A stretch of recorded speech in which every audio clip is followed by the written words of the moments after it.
வணக்கம். கேட்ட வரம் எல்லாத்தையும் கொடுக்கிற ஒரு மரம் இருக்குன்னு சொன்னா நம்புவீங்களா? கற்பக விருட்சம். இந்த பேரை நீங்க கேள்விப்பட்டிருப்பீங்க.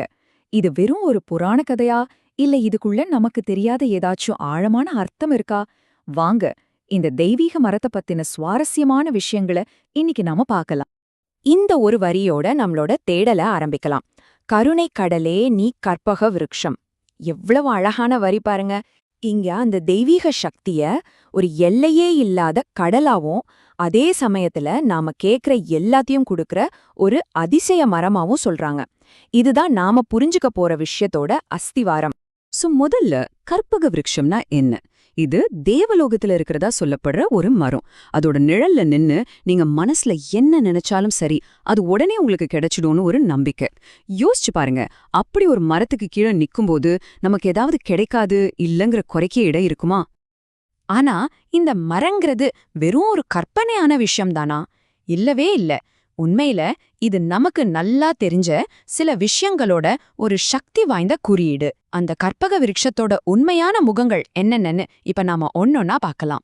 முதலாவது, இந்த கற்பக விருட்சம் வேற ஒண்ணும் இல்ல, நம்மள சுத்தி இருக்கிற இந்த இயற்கை தான்.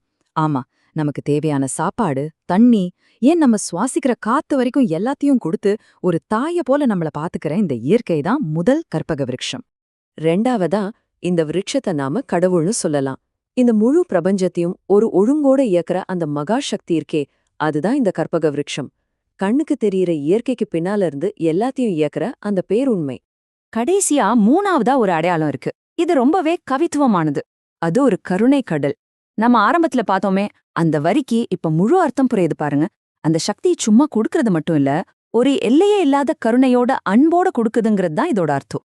சரி, இந்த மகாசக்தி இவ்வளவு தாராளமா கருணையோட இருந்தாலும் அது கொடுக்கறதுக்குன்னு ஒரு விதி இருக்கு. சும்மா எல்லாருக்கும் எல்லாமும் கிடைச்சிடுறதில்ல. அப்படின்னா அது என்ன விதி? அது எப்படி வேலை செய்யுதுன்னு இப்ப பார்க்கலாம். இங்கதான் விஷயமே இருக்கு. அந்த விதி இதுதான். ஒரு விஷயத்த நம்ம பெறணும்னா முதல்ல அதுக்கு நாம தகுதியானவங்களா மாறணும். அந்த தெய்வீக சக்தி கொடுக்க தயாரா தான் இருக்கு. ஆனா அத வாங்கிக்கிற தகுதியை நாம தான் வளர்த்துக்கணும். இது ஆட்டோமேட்டிக்கா நடக்கிற விஷயம் இல்ல. எல்லாமே நம்ம தகுதியை பொறுத்துதான். அப்போ உங்க மனசுல ஒரு முக்கியமான கேள்வி வரலாம். கேட்டதெல்லாம் கொடுக்கற ஒரு சக்தி உண்மையிலேயே இருந்தா ஏன் இந்த உலகத்துல இன்னும் இவ்ளோ கஷ்டம், பஞ்சம், துன்பமெல்லாம் இருக்கு? இந்த கேள்வி ரொம்பவே முக்கியமானது. ஏன்னா இது நம்ம கவனத்தை கொடுக்கற சக்தி கிட்ட இருந்து அதை வாங்கிக்க வேண்டிய நம்ம பக்கம் திருப்புது. இதுக்கு பதில் ரொம்ப சிம்பிள். நாம இதுவரைக்கும் பார்த்த விஷயங்களோட முக்கியமான சாராம்சமே இதுதான சொல்லலாம். அதாவது தப்பு கொடுக்கறவங்க கிட்ட இல்ல, வாங்கிக்க வேண்டிய நம்ம கிட்ட தான் இருக்கு. மொத்த சிந்தனையோட மைய கருத்தே இதுதான்.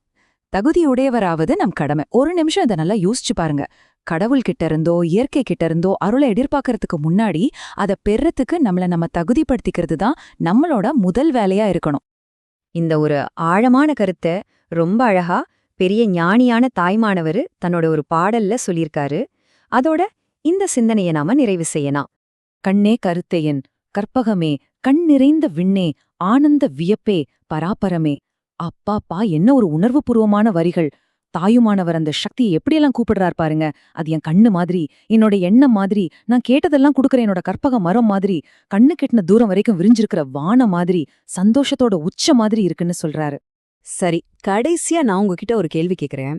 இந்த முழு விஷயத்தையும் உங்க வாழ்க்கையோட பொருத்தி பார்த்து உங்களே நீங்க கேட்டுக்கோங்க. நீங்க எதை பெறுவதற்கு உங்களே தயார்படுத்திக்கிட்டு இருக்கீங்க? ஏன்னா கற்பக விருட்சம் எப்பவும் கொடுக்க தயாரா தான் இருக்கு. நாம தான் அதை வாங்கிக்க தயாரா இருக்கோமான்னு பார்க்கணும்.